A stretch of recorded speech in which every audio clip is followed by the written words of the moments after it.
Meron kaming hindi inaasahang balita. Si Mama ay babiyahe na pabalik sa Russia. Sa huling episode, nakilala namin ang mga bagong kaibigan at nag-explore ng magagandang lugar sa Davao de Oro kasama nila.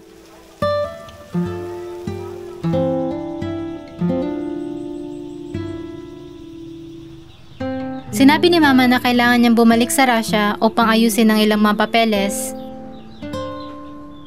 Nag-aalangan kami ni Borya na umuwi siya ngayon. Ngunit sinabi ni Mama na kailangan ito. Nag-iipon kami para makabili ng motorsiklo, pero kailangan namin gamitin ang pera para makabili ng tiket sa eroplano. Magkakaroon ulit kami ng pagkakataon ng asawa ko para makaipon. Ang mahalaga ay ayos lang si Mama. Nakarating kami sa immigration office sa Davao. Kailangan kumuha ng exit clearance ni Mama. Ang clearance na ito ay binibigay sa mga dayuhang turista na mahigit 6 na buwan nang nasa Pilipinas at gustong bumiyahe sa ibang bansa. Exit clearance для взрослых стоит 1210 песо, для детей 710. А сейчас мы пойдем в торговый центр, пообедаем и купим подарки для наших друзей из России.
Мы пришли в кафе «Насал» в предвкушении, что нам к рису и к мясу подадут суп из тамаринда, кислый. В другом таком же кафе всегда его подают, и мы его прям полюбили. Вот. И Дарлин спросила, а суп будет? Они сказали, нет, нету. Мы расстроились, и я Дарлин говорю, что ой, мы специально из-за этого супа сюда пришли.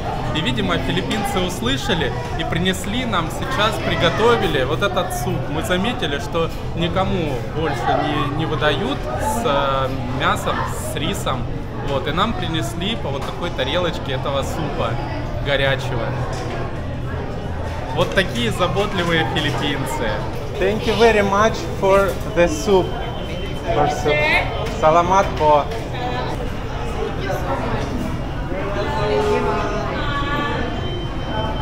Salamat po. Thank you. Mayon adlaw sa tanan. Wow, you speak Tagalog very well. Pagkatapos ng masarap na tanghalian, pumunta kami sa supermarket.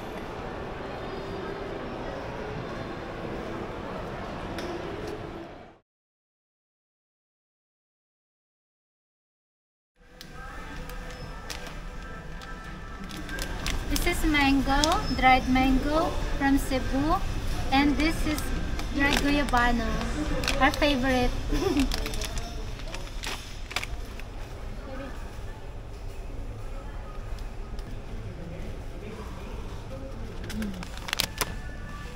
Наша любимая гуйабана.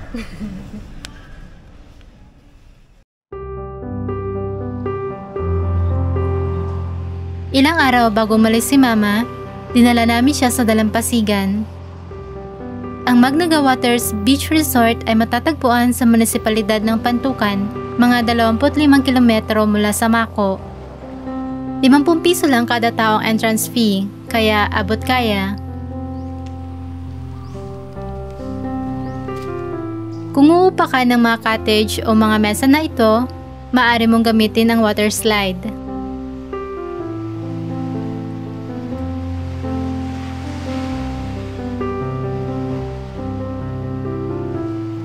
Dito, maaari kang maglatag ng banig at magpiknik.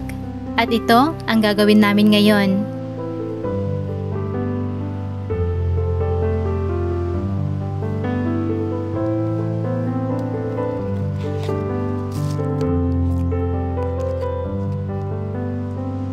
Maraming puno ng niyog dito. Tahimik ito at ang sarap ng simoy ng hangin.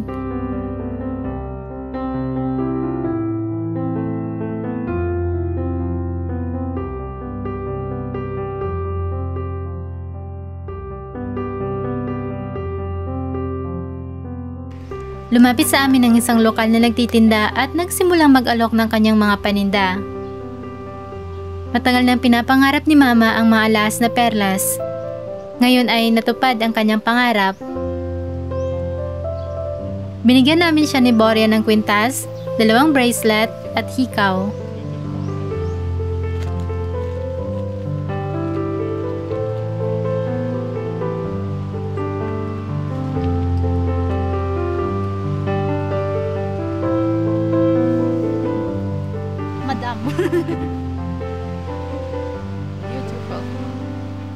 Ang Pilipinas ay tinatawag na perlas ng silanganan para sa mahabang kasaysayan ng pagmimina at paglilinang ng perlas, kultura at likas na kagandahan.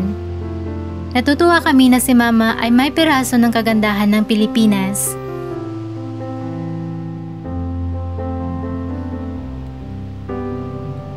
На Филиппинах я уже 1,5 года. Мне здесь очень нравится. Погода хорошая, природа красивая. Вот. На этом месте мы уже 2-й раз отдыхаем. На день рождения Дарлин были здесь, отдыхали. И сейчас вот выбрались опять. Филиппинцы мне очень нравятся, доброжелательные. Дети очень хорошие, всегда относятся к нам с уважением. И у меня есть 2 соседки, мы с ними общаемся немножко, очень рады нам всегда. А сейчас мне нужно по делам съездить в Россию. И я там встречусь с Настей, с дочкой. Я очень соскучилась за ней. И после этого думаю вернуться назад. Боря и Дарлин сейчас могут сами пожить самостоятельно. Вот, и я уже за них спокойна. Спасибо всем, кто помогал нам, поддерживал нас, присылали деньги, подарки, писали хорошие комментарии. Я от души вам благодарна. Спасибо большое. И до скорой встречи на филиппинской земле.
Maaga akong nagising para maghanda para sa aming picnic.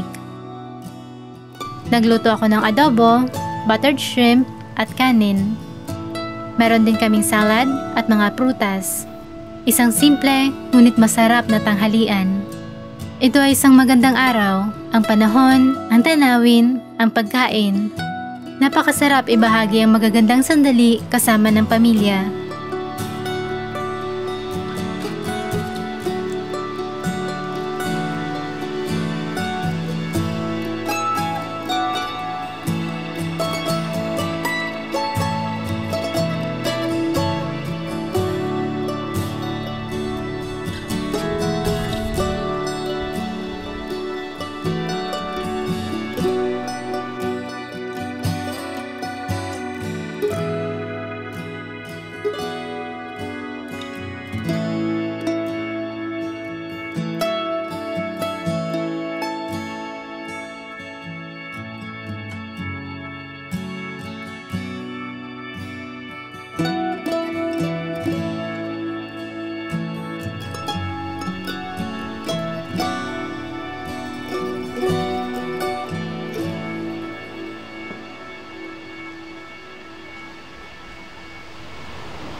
Sabi ni Mama, magiging maayos din ang lahat. Nakikita niyang mabubuting tao ang mga Pilipino at alam niya na aalagaan namin ni Boria ang isa't isa.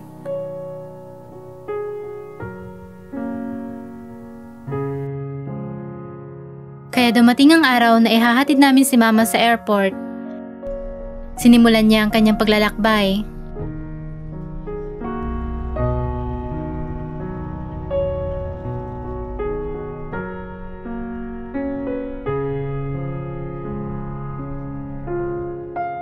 Nakarating na kami sa Davao Airport. 1:00 ng hapon ang flight ni Mama patungong Maynila. Hindi makakasama si Boria sa Russia. Napagtanto namin na may posibilidad na hindi na siya makakabalik sa akin.